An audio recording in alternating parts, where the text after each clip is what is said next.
ಏನು ದೇಹ ಕೊಟ್ಟಾನಲ್ಲ ಇದು ಕೆಡಿಸಬಾರ್ದಷ್ಟೆ. ಏನು ಇದರಾಗ ಹಾಕ್ತೀವಿ ಅನ್ನೋದು ಬಹಳ ಮುಖ್ಯ. ಮಗ ಎಷ್ಟು ಸುಂದರವಾದ ಕಥೆ ನೋಡಿ, ಸುಮ್ಮನೆ ಕೇಳಿ. ಇವೆಲ್ಲ ನಮ್ಮ ಮನಸ್ಸಿಗೆ ಮುಟ್ಟಬೇಕಷ್ಟ. ಇದನ್ನೇನು ಭಾಳ ಮಂದಿ ಯಾರೋ ಹೇಳ್ತಿದ್ರು ಮೊನ್ನೆ ನನಗೆ, ಎಲ್ಲೋ ಒಂದು ಪ್ರವಚನ ಹೇಳಿದಾಗ, ಇವ್ರಿಗೆ ಕುಡಿಯೋದು ಬಿಡಿಸ್ಬೇಕು, ಇಸ್ಪಟ್ ಆಡೋದು ಬಿಡಿಸ್ಬೇಕು, ಓಸಿ ಬಿಡಿಸ್ಬೇಕು, ಸ್ವಾಮಿಗಳು ಬಿಡಿಸ್ಬೇಕು, ಇನ್ನೊಬ್ಬರು ಬಿಡಿಸ್ಬೇಕು, ಅವರು ಬಿಡಿಸ್ಬೇಕು. ಅಲ್ಲ, ಕುಡಿಯೋವನಿಗೆ ಬಿಡೋದು ಬರ್ಬೇಕು ಮನಸ್ಸಿನಾಗ, ಹೌದಲ್ಲ? ತನಗೆ ಬಿಡಬೇಕಂತ ಮನಸ್ಸಿನಾಗ ಅವನಿಗೆ ಬರ್ಬೇಕಷ್ಟೆ. ನಾನು ಕೆಟ್ಟದ್ದು ಮಾಡ್ತೀನಲ್ಲಪ್ಪ, ನಾ ಬಿಡಬೇಕು ಅನ್ನೋದು ಅವನಿಗೆ ಮನಸ್ಸಿನಾಗ ಬರ್ಬೇಕಷ್ಟೆ. ಏಸು ಮಂದಿ ಗುರುಗಳ ಹತ್ರ ಅವ ಒಟ್ಟ 30 ವರ್ಷದಿಂದ ಕುಡಿತಿರ್ತಾನೆ. ಯಾವುದಾದ್ರು ಒಂದು ಆಶ್ರಮಕ್ಕೆ ಹೋಗ್ಯಪ್ಪ, ಇವ ಕುಡಿತಾನೆ ನೋಡಿ, ಇವ 30 ವರ್ಷದಿಂದ ಕುಡಿತಾನೆ, ಇವತ್ತು ಬಿಡಿಸ್ಬೇಕು ನೀ ಅಂದ್ರೆ 30 ವರ್ಷದಿಂದ ಅವ ಕುಡಿತಿರ್ತಾನೆ. ಒಂದು ದಿವಸದಾಗ ಅವ ಬಿಡ್ತಾನೆ, ಅವರಿಗೆ ಕುಡಿಸೋಕ್ಕಾನ ಅಷ್ಟ. ಹ್ಯಾಂಗೆ ಬಿಡಿಸೋದು? ನನ್ನ ಆತ್ಮಕ್ಕೆ ತಿಳಿಬೇಕಲ್ಲ, ನಾ ಕೆಟ್ಟದ್ದು ಮಾಡಾಕತ್ತೇನೆ. ಎಷ್ಟು ಸುಂದರವಾದ ಕಥೆ ಕೇಳಿ. ಯುವಕರು ಕೇಳಬೇಕು, ಹಿರಿಯರು ಕೇಳಬೇಕು. ಇದು ಪರಿವರ್ತನೆಯ ಕ್ಷಣ, ಇದು ಅಷ್ಟೆ. ಏನು ಪರಿವರ್ತನೆ ಅಂದ್ರೆ ಎಲ್ಲೋ ಹೋಗಿ ಹಿಮಾಲಯದೊಳಗೆ ಸಾಕ್ಷಾತ್ಕಾರ ಆಗೋದಲ್ಲ. ಈ ಕ್ಷಣ ನನ್ನ ಮನಸ್ಸಿನೊಳಗೆ, ಮನುಷ್ಯ ಕೆಟ್ಟವಾಗಲಿಕ್ಕೆ ನಿನಗೆ 30 ವರ್ಷ ಹಿಡಿಬೋದು. ಒಳ್ಳೆಯವನಾಗಲಿಕ್ಕೆ ನಾನು ಈ ಕ್ಷಣ ನನ್ನ ದುಶ್ಚಟಗಳನ್ನು ಬಿಡ್ತೀನಪ್ಪ, ನಾ ಒಳ್ಳೆಯವನಾಗ್ತೀನಿ ಅನ್ನುವ ಸಂಕಲ್ಪ ಈ ಕ್ಷಣ ಬಂದರೆ, ಈ ಕ್ಷಣಕ್ಕೆ ನೀನು ಸಂತ ಅಷ್ಟೆ, ಒಳ್ಳೆಯ ವ್ಯಕ್ತಿ ಅಷ್ಟೆ. ಕೆಟ್ಟವಾಗಲಿಕ್ಕೆ 30 ವರ್ಷ ಹಿಡಿಬೋದು, ಒಳ್ಳೆಯವನಾಗಲಿಕ್ಕೆ 3 ನಿಮಿಷ ಸಾಕಷ್ಟೇ. ಭಾವ ಶುದ್ಧ ಆದರೆ ಮನುಷ್ಯ ಒಳ್ಳೆಯವನಾಗ್ತಾನೆ ಅಷ್ಟೆ. ಏನು ಒಂದು ಹುಡುಗ ಸಣ್ಣ ಹುಡುಗ, ಒಂದು 5-6ನೇ ಕ್ಲಾಸ್ ಓದ್ತಿತ್ತಂತ. 5-6ನೇ ಕ್ಲಾಸ್ ಓದುವ ಹುಡುಗ ತಂದೆ ತೀರ್ಕೊಂಡಿದ್ದಂತ. ಅದು ಒಂದು ಈ ಬಾರ್ ಆ್ಯಂಡ್ ರೆಸ್ಟೋರೆಂಟ್ ಅಂತ ಇರ್ತಾವಲ್ಲ, ಅಲ್ಲಿ ಕೆಲಸ ಮಾಡ್ತಿತ್ತಂತ. ಸಣ್ಣ ಮಗ 5ನೇ ಕ್ಲಾಸ್, ಅಪ್ಪ ತೀರ್ಕೊಂಡಾನ. ಸಣ್ಣ ಮಗು ಬಾರಿನೊಳಗೆ ಅದೇನು ಸಪ್ಲೈ ಮಾಡೋದಂತಾರಲ್ಲ, ಅಲ್ಲಿ ಕೆಲಸ ಮಾಡ್ತಿತ್ತು. ಅವ್ವ ಜಡ್ಡಿಗೆ ಬಿದ್ದು ಹಾಸಿಗೆ ಹಿಡ್ದಾಳು. ಇದು ಸಾಯಂಕಾಲ ಕೆಲಸ ಮಾಡ್ತಿತ್ತಂತ. ಒಬ್ಬ ವ್ಯಕ್ತಿ ಆ ಬಾರಿಗೆ ಹೋಗಿ ಆ ಮಗುವಿಗೆ ಹೇಳಿದ್ನಂತ, ನಿಮ್ಮಂಥ ಸಣ್ಣ ಹುಡುಗರು ಇಲ್ಲಿ ಬರಬಾರ್ದಪ್ಪ ನೀವು. ಅಲ್ಲೇನು ರೆಸ್ಟೋರೆಂಟಿಗೆ ಹೋದೊಬ್ಬ ಯಜಮಾನ ಹೇಳಿದ್ನಂತ, ನಿಮ್ಮಂಥ ಸಣ್ಣ ಮಕ್ಕಳು ಈ ಬಾರ್ ಆ್ಯಂಡ್ ರೆಸ್ಟೋರೆಂಟ್ಗಳ ಕೆಲಸಕ್ಕೆ ಬರಬಾರ್ದಪ್ಪ ನೀವು. ಆವಾಗ ಸಣ್ಣ ಮಗು ಹೇಳಿದ್ನಂತ, ನಿಮ್ಮಂಥ ತಂದೆ ಈ ಬಾರಿಗೆ ಬರದ ಇದ್ದಿದ್ರೆ ನಮ್ಮಂಥ ಮಕ್ಕಳು ಬರುವ ಅವಶ್ಯಕತೆನೇ ಬರ್ತಿರಲಿಲ್ಲ ಇಲ್ಲಿ. ನಿಮ್ಮಂಥ ತಂದೆ ಇಲ್ಲಿಗೆ ಬರೋದು ಬಿಟ್ಟಿದ್ರೆ ನಮ್ಮಂಥ ಮಕ್ಕಳು ಯಾಕೆ ಇಲ್ಲಿ ಬರ್ತಿದ್ರು ಹೇಳಿ. ಅದಕ್ಕೆ ಮನುಷ್ಯನಿಗೆ ಗೊತ್ತಿರಬೇಕು, ದೇವರು ಕೊಟ್ಟ ಈ ದೇಹದೊಳಗೆ ಏನು ತುಂಬಬೇಕು, ಏನು ತುಂಬಬಾರದು ಅನ್ನೋದು ಗೊತ್ತಿರಬೇಕಷ್ಟೆ. ಏನು ತುಂಬಿದ್ರೆ ಈ ದೇಹ ಕೆಡ್ತೈತಿ, ಏನು ತುಂಬಿದ್ರೆ ಈ ಮನಸ್ಸು ಕೆಡ್ತೈತಿ, ಏನು ತುಂಬಿದ್ರೆ ನಮ್ಮ ಬುದ್ಧಿ ಭಾವಗಳು ಕೆಡ್ತಾವ ಅನ್ನೋದು ನಮಗೆ ಗೊತ್ತಿರಬೇಕಷ್ಟೆ. ಅದಕ್ಕೆ ದೇವರು ಕೊಟ್ಟ ಈ ದೇಹ ಕೆಡಿಸಬಾರ್ದು, ಮನಸ್ಸು ಕೆಡಿಸಬಾರ್ದು, ಬುದ್ಧಿ ಕೆಡಿಸಬಾರ್ದು, ಭಾವನೆಗಳು ಕೆಡಿಸಬಾರ್ದು, ಇಂದ್ರಿಯಗಳು ಕೆಡಿಸಲಾರ್ದಂಗೆ ಬದುಕುವುದೇ ನಿಜವಾದ ಧರ್ಮ ಅಷ್ಟೇ. ಅದೇ ಶ್ರೇಷ್ಠ ಧರ್ಮ. ಯಾಕಂದ್ರೆ ಈ ಮನುಷ್ಯನ ಬದುಕಿಗೆ ಬೆಲೆ ಯಾವುದರಿಂದ ಬರ್ತೈತಿ ಅಂದ್ರೆ, ನೀವು ಈ ಮನಸ್ಸು, ಈ ಬುದ್ಧಿ ಭಾವನೆಗಳೇನು ಕೊಟ್ಟಾನಲ್ಲ ಒಳಗೆ, ಇದರೊಳಗೆ ಏನು ತುಂಬುತ್ತೀರಿ ಅಂದರೂ ಅದರ ಮೇಲೆ ಈ ಜೀವನಕ್ಕೆ ಬೆಲೆ ಬರ್ತೈತಿ, ಈ ದೇಹಕ್ಕೆ ಬೆಲೆ ಬರ್ತೈತಿ. ದೇಹ, body in it self, it doesn't have any value. ದೇಹ ತನ್ನಷ್ಟಕ್ಕೆ ತಾನ ಅದಕ್ಕೇನು ಬೆಲೆ ಇಲ್ಲ. ಈ ದೇಹದೊಳಗೆ, ಮನಸ್ಸಿನೊಳಗೆ ನೀವು ಏನು ತುಂಬುತ್ತೀರಿ ಅನ್ನೋದ್ರ ಮೇಲೆ ಈ ಜೀವನಕ್ಕೆ ಬೆಲೆ ಬರ್ತೈತಿ.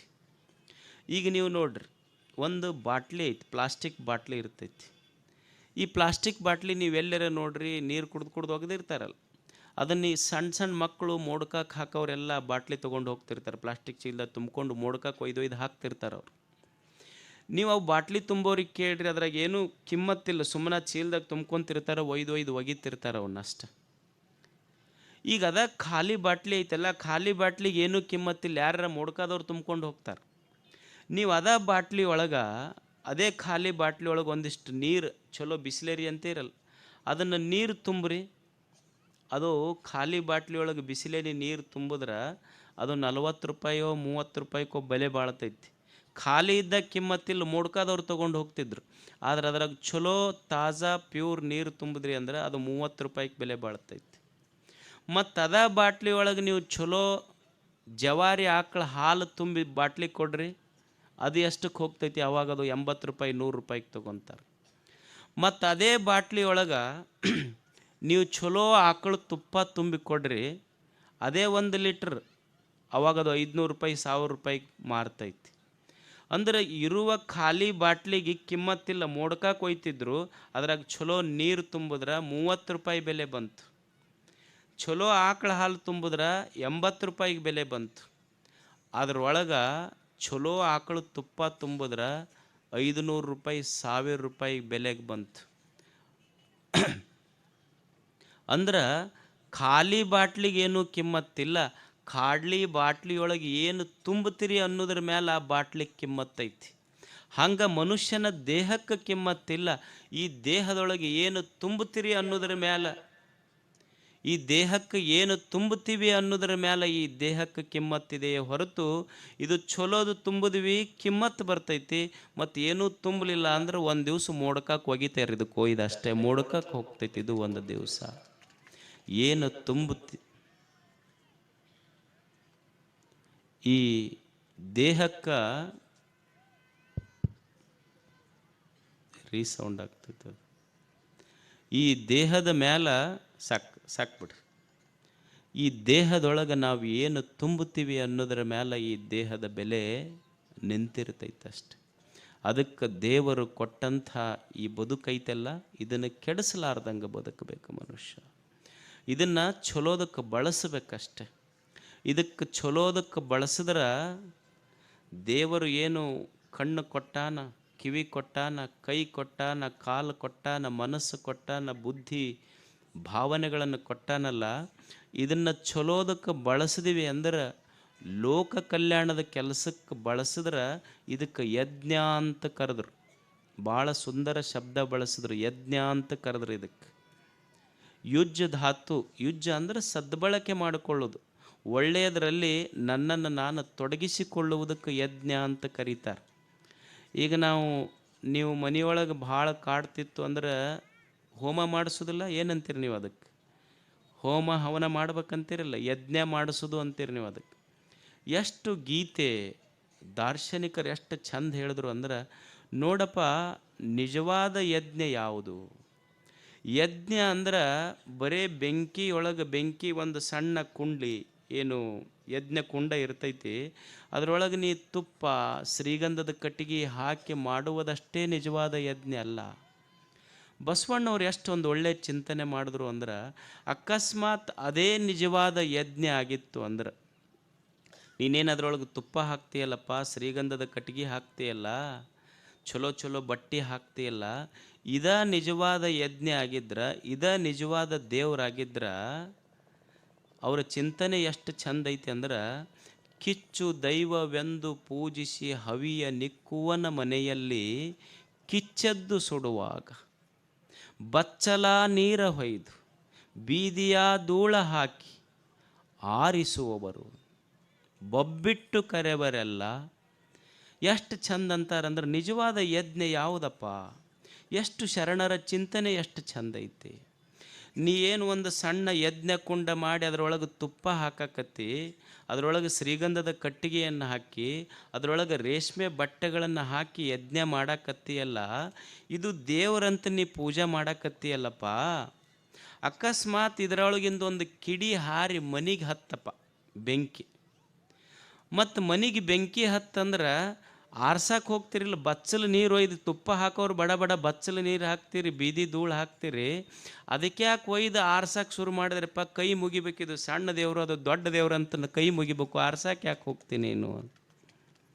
ಅದಕ್ಕೆ ಬಸವಣ್ಣನ ಚಿಂತನೆ ಎಷ್ಟು ಸುಂದರ ಅಂದ್ರೆ, ನೋಡೋ ಮನುಷ್ಯನೇ, ಯಜ್ಞ ಅಂದ್ರೆ ಸುಮ್ಮನೆ ಹಿಂಗೊಂದಿಷ್ಟು ತುಪ್ಪ ಹಾಕಿ ಏನು ಪೂಜೆ ಮಾಡಕತ್ತೀಯಲ್ಲ, ಅದು ನಿಜವಾದ ಯಜ್ಞ ಅಲ್ಲ. ಯಜ್ಞ ಕುಂಡಕ್ಕೆ ತುಪ್ಪ ಹಾಕುವುದು ನಿಜವಾದ ಯಜ್ಞ ಅಲ್ಲ. ಹಸಿದ ಮಕ್ಕಳಿಗೊಂದು ತುತ್ತು ಉಣಿಸಿದೆ ಅಂದ್ರೆ ಅದು ದೇವನಿಗೆ ಮುಟ್ಟುವ ಮಹಾಯಜ್ಞ ಅಂತ. ಇದು ನಿಜವಾದ ಯಜ್ಞ. ಅದು ಅಲ್ಲಂತಲ್ಲ, ಅದಕ್ಕಿಂತ ಶ್ರೇಷ್ಠ ಯಜ್ಞ ಇದು. ನೀನು ನಿನ್ನನ್ನು ಒಳ್ಳೆಯ ಕಾರ್ಯಗಳಿಗೆ ನೀ ತೊಡಗಿಸ್ಕೊಂಡಿ ಅಂದ್ರೆ ಅದು ಯಜ್ಞ ಅಂತ ಕರೆದ್ರೆ ಶರಣರು. ಎಷ್ಟು ಸುಂದರ ಚಿಂತನೆ ಅದು. ಈಗೊಬ್ಬ ಮನುಷ್ಯ ದಾರಿ ಮೇಲೆ ಹೋಗ್ತಿರ್ತಾನೆ. ದಾರಿಯಲ್ಲಿ ನೀವು ಗಾಡಿ ತೊಗೊಂಡು ಹೋಗುವಾಗ ಬಿಸಿಲಾಗ ಹೋಗ್ತಿರ್ತೀರಿ. ಬಿಸಿಲಾಗ ನಡೆದು ಹೋಗುವಾಗ ನಿಮ್ಮ ಕಾಲಿನ ಉಂಗುಟ ಹರಿತೈತಿ. ಉಂಗುಟ ಹರಿದಾಗ ಅಲ್ಲೊಬ್ಬ ಚಪ್ಪಲಿ ಹೊಲಿಯುವಂಥ ಒಬ್ಬ ವ್ಯಕ್ತಿ ತಾನು ಬಿಸಿಲಾಗ ಕುಂತಾನೆ. ತನ್ನಗ ಮ್ಯಾಲೆ ತಲೆ ಮೇಲೆ ಬಿಸಿಲು ಸುಡ್ತಿರ್ತೈತಿ. ನಿನ್ನ ಉಂಗುಟ ಹರಿದು ಕಾಲು ಸುಟ್ಟುಕೊಂಡು ನೀನು ಅಡ್ಡಾಡುವಾಗ ನಿನ್ನ ಕಾಲಿನ ಪಾದರಕ್ಷೆ ತಗೊಂಡು ಉಂಗುಟ ಹೊಲಿದು ನಿನ್ನ ಕಾಲಿಗಿಟ್ಟು ಆರಾಮ್ ಹೋಗಪ್ಪ ಅಂತ ನಿನಗೆ ಹರಿಸಿ ಕಳಿಸ್ತಾನಲ್ಲ, ಅವ ಮಾಡುವ ಕೆಲಸ ಯಜ್ಞ ಅಲ್ಲೇನದು? ನಿಜವಾದ ಯಜ್ಞ ಅಲ್ಲೇನದು? ನೀನು ಹೋಗುವಾಗ ಯಾವುದೋ ಒಂದು ಗಾಡಿ ಪಂಚರ್ ಆಗ್ತೈತಿ. ಗಾಡಿ ಪಂಚರ್ ಆದಾಗ ನಿನ್ನ ಗಾಡಿಗೆ ಹವಾ ತುಂಬಿ ನಿನ್ನ ಪ್ರಯಾಣ ಸುಖಕರವಾಗಲಿ ಅಂತ ಹರಿಸಿ ಕಳಿಸ್ತಾನಲ್ಲ, ಅದು ಯಜ್ಞ ಅಲ್ಲೇನು? ಇವತ್ತು ನಾವು ಚಲೋ ಚಲೋ ಬಿಳೆ ಬಟ್ಟೆ ಹಾಕ್ಕೊಂಡಿವಿ, ಟಾರ್ಚ್ ಹಾಕಿ ಬಿಳೆ ಬಟ್ಟೆ ಹಾಕ್ಕೊಂಡಿವಲ್ಲ. ನಾವಿಷ್ಟು ಚಲೋ ಬಿಳೆ ಬಟ್ಟೆ ಹಾಕೋಬೇಕಾದ್ರೆ ಇದು ಬಂದಿದ್ದೆಲ್ಲಿಂದ ಹೇಳಿ? ಏನು ಅಂತರ್ಲೆ ಬಂದೈತೇನು? ನಾವಿಷ್ಟು ಚಲೋ ಬಿಳೆ ಬಟ್ಟೆ ಹಾಕೋಬೇಕಾದ್ರೆ ಯಾವನೋ ಒಬ್ಬ ರೈತ ಹೊಲದಲ್ಲಿ ತನ್ನ ಮುಖ ಬೆನ್ನು ಕರ್ರಗೆ ಮಾಡಿಕೊಂಡು ನಮಗೆ ಬಿಳೆ ಬಟ್ಟೆ ಅವ ಹತ್ತಿ ಹೊಲದಾಗ ತನ್ನ ಮುಖ ಬೆನ್ನು ಕರ್ರಗೆ ಮಾಡಿಕೊಳ್ಳಾರ್ದ ಹತ್ತಿ ಯಜ್ಞ ಅಲ್ಲೇನು? ಹಾಗಾದ್ರೆ ಯಜ್ಞ ಅಂತಂದ್ರೆ ದೇವರು ಕೊಟ್ಟ ಈ ಜೀವನವನ್ನು ಮನುಷ್ಯ ಒಳ್ಳೆಯದಕ್ಕೆ ತೊಡಗಿಸಿಕೊಳ್ಳಬೇಕು. ಅದು ನಿಜವಾದ ಯಜ್ಞ, ಅದು ಅಷ್ಟೆ. ಗೀತೆಯಲ್ಲಿ 5 ಯಜ್ಞಗಳನ್ನು ಹೇಳ್ತಾರೆ. ಯಜ್ಞ ಅಂದರೆ ಸ್ಮರಣೆ ಮಾಡೋದು. ದೇವರೇನಿ ಬದುಕು ಕೊಟ್ಟಾನಲ್ಲಪ್ಪ, ದೇವರಿಗೊಂದು ಸ್ಮರಣೆ ಮಾಡು. ಭಗವಂತನೇ, ಇಂಥದ್ದೊಂದು ಸುಂದರ ಜೀವನ ನನಗೆ ಕೊಟ್ಟಿಯಲ್ಲಪ್ಪ. ಕಣ್ಣು ಕೊಟ್ಟು, ಕೈ ಕೊಟ್ಟು, ಕಾಲು ಕೊಟ್ಟು 100 ವರ್ಷಗಳ ಸುಂದರವಾದ ಜೀವನ ಕೊಟ್ಟಿಯಲ್ಲ. ಈ ಜೀವನವನ್ನು ದೇವರೇ, ನಾ ಈ ಭೂಮಿ ಮೇಲೆ ಹೆಂಗೆ ಬದುಕ್ತೀನಿ ಅಂದ್ರೆ ಬರೇ ನನ್ನ ಮನ್ಯಾನ ಮಂದಿಗಲ್ಲ, ನನ್ನ ಊರನ ಮಂದಿಗಲ್ಲ, ನೀ ಕೊಟ್ಟ ಬದುಕು ದೇವರೇ ನಿನಗೆ ಸಂತೋಷವಾಗುವಂಗೆ ಬದುಕ್ತೀನಿ ಅಂತ ಬದುಕು ದೇವರ ಋಣ ಮುಟ್ಟತೈತೆ ಅಷ್ಟೆ. ದೇವನ ಋಣ ಮುಟ್ಟತೈತೆ. ನಮ್ಮ ಬದುಕು ದೇವರಿಗೆ ಸಂತೋಷ ಆಗಬೇಕು. ಮತ್ತಿಷ್ಟೆಲ್ಲ ನಿಸರ್ಗ, ಮಣ್ಣು, ನೀರು, ಗಾಳಿ, ಬೆಳಕು ನಮಗಿಷ್ಟೆಲ್ಲ ಕೊಟ್ಟೈತೆ ಇಲ್ಲ? ನೀರಿರದೇ ಇದ್ದರೆ ನಾವು ಬದುಕ್ತಿದ್ವೇನು ಹೇಳಿ? ನಿಸರ್ಗಕ್ಕಾಗಿ ಒಂದಿಷ್ಟು ಮನುಷ್ಯ ಕೊಟ್ಟು ನಿಸರ್ಗದ ಋಣ ತೀರಿಸ್ಬೇಕಲ್ಲ ಮನುಷ್ಯ. ಈಗ ನೀವು ಖಾನಾವಳಿಗೆ ಊಟ ಮಾಡ್ತೀರಿ. ಖಾನಾವಳಿಯೊಳಗೆ ಊಟ ಮಾಡಿದ್ರೆ ನಿಮಗೆ ಒಂದು 100 ರೂಪಾಯಿ ಖಾನಾವಳಿಯವರು ಒಂದು ತಟ್ಟೆ ಊಟಕ್ಕೆ ತೊಗೊತಾರೆ.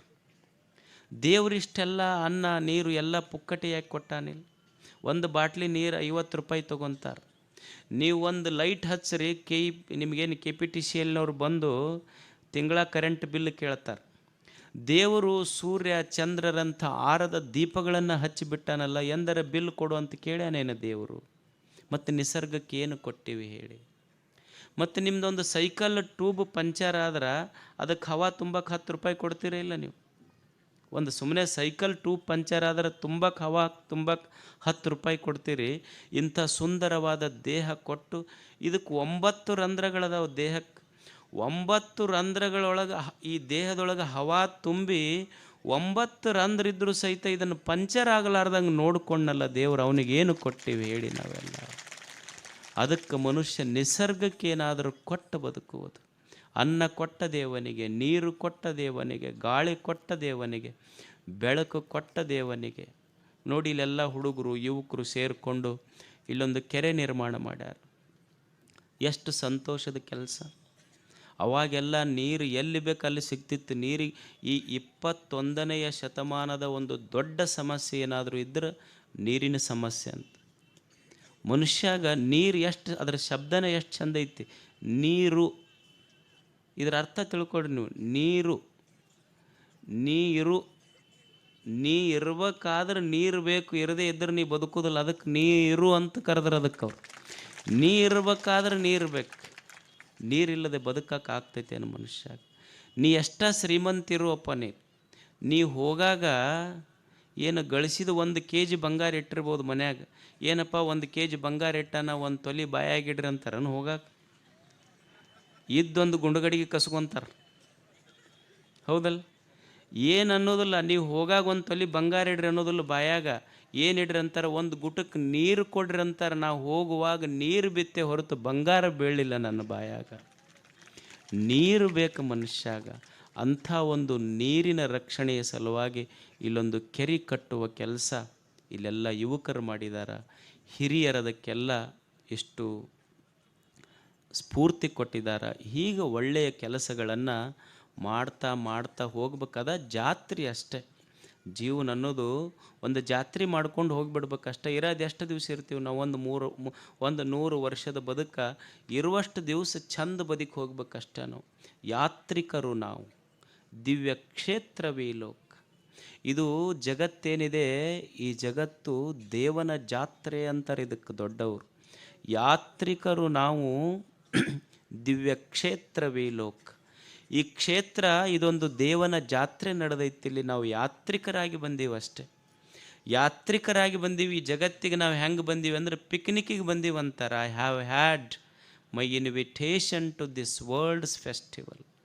ಇದು ದೇವನ ದಿವ್ಯ ಜಾತ್ರೆ. ಇದು ಈ ಜಾತ್ರೆಗೆ ನಾವು ಎದಕ್ಕೆ ಬಂದೀವಿ ಅಂದರೆ ಪಿಕ್ನಿಕ್ಕಿಗೆ ಬಂದೀವಿ ಅಂತಷ್ಟೆ. ದೇವರು ನಮಗೊಂದು ಪಿಕ್ನಿಕ್ಕಿಗೆ ಕೊಟ್ಟು ಕಳಿಸ್ಯಾನಿಲ್ಲ.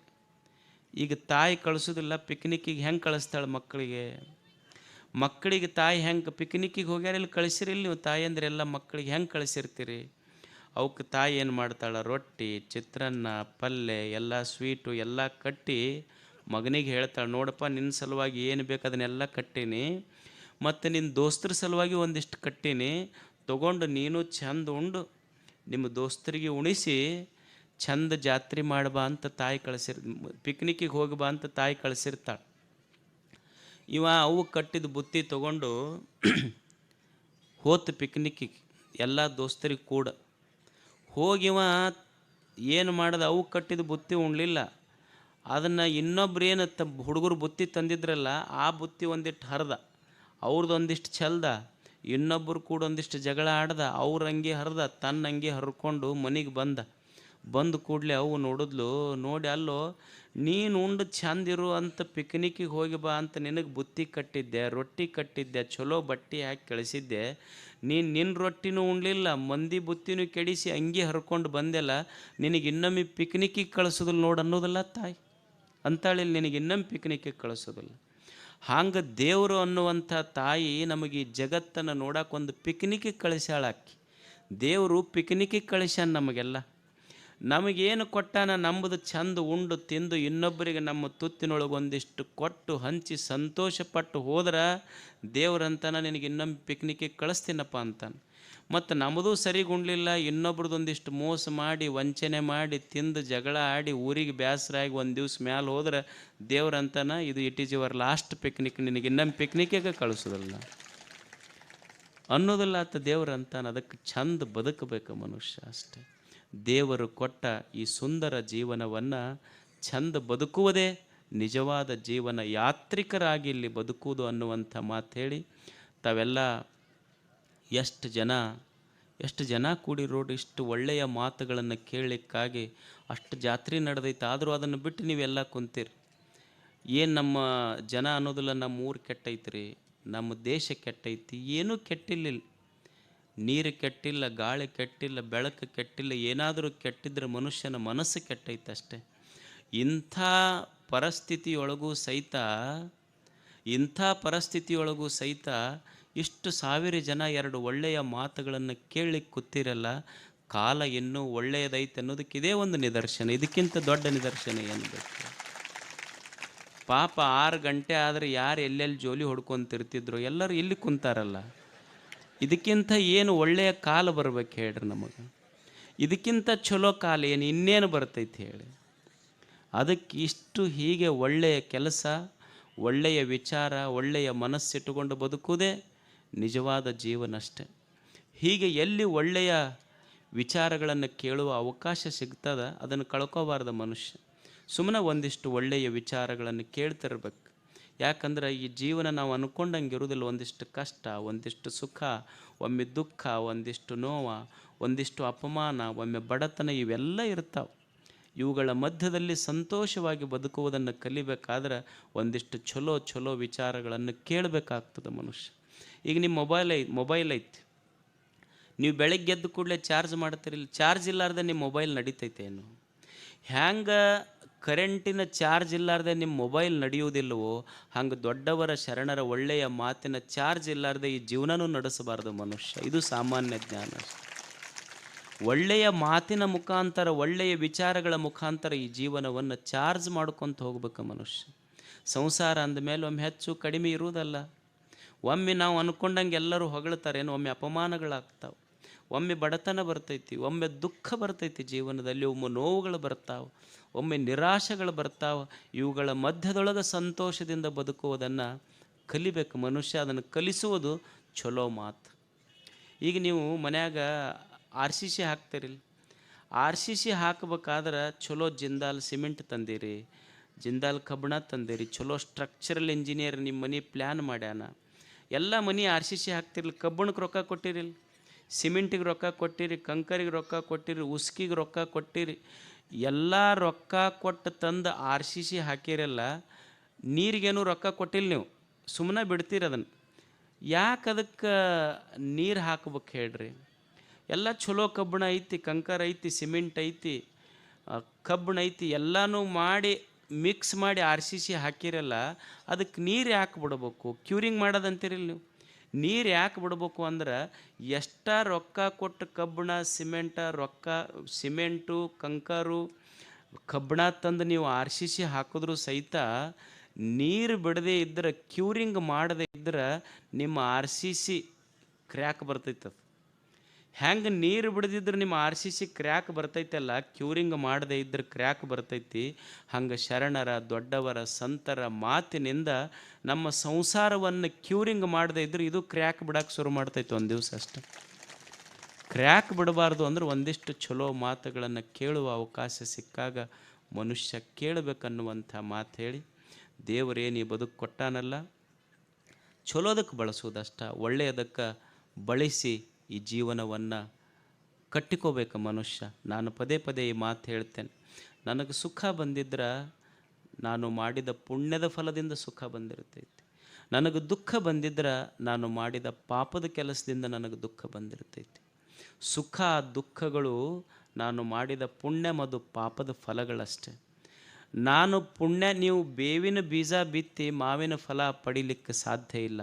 ಬೇವಿನ ಬೀಜ ಬಿತ್ತಿದ್ರೆ ಬೇವಿನ ಫಲನ ಬರ್ತೈತಿ, ಮಾವಿನ ಬೀಜ ಬಿತ್ತಿದ್ರೆ ಮಾವಿನ ಫಲನ ಬರ್ತೈತಿ. ಪುಣ್ಯದ ಕೆಲಸ ಮಾಡಿದ್ರೆ ಸುಖ ಬರ್ತೈತಿ, ಪಾಪದ ಕೆಲಸ ಮಾಡಿದ್ರೆ ದುಃಖ ಬರ್ತೈತಿ ಅಷ್ಟೇ. ಇದು ಜೀವನದ ತಾರ್ಕಿಕ ಸತ್ಯ. ಇದು ಅದಕ್ಕೆ ಒಳ್ಳೆಯದನ್ನು ಮಾಡೋದು ಮನುಷ್ಯ. ನಾ ಏನು ಮಾಡೀನಿ ಅದನ್ನು ಈ ಜಗತ್ತಿನೊಳಗೆ ಪಡ್ಕೊತೀನಿ. ಒಬ್ಬ ಮನುಷ್ಯ ದಾರಿ ಹಿಡಿದು ಹೋಗ್ತಿದ್ದ, ಹೋಗುವಾಗ ಬ್ಯಾಸಿಗೆ ದಿವಸ ಅಲ್ಲ, ಅವನಿಗೆ ಮಾವಿನ ಹಣ್ಣು ನೋಡ್ದು. ಚಲೋ ಹಣ್ಣು ಬಿಟ್ಟಿತ್ತು ಗಿಡದಾಗ, ಅದು ಬೇಲಿ ಹಾಕಿದ್ರು ತೋಟದಾಗ. ಮಾವಿನ ಹಣ್ಣು ನೋಡ್ದವ. ಮಾವಿನ ಹಣ್ಣು ನೋಡಿದ್ದೇನು ಕಾಲು ನೋಡೈತೇನೇನು?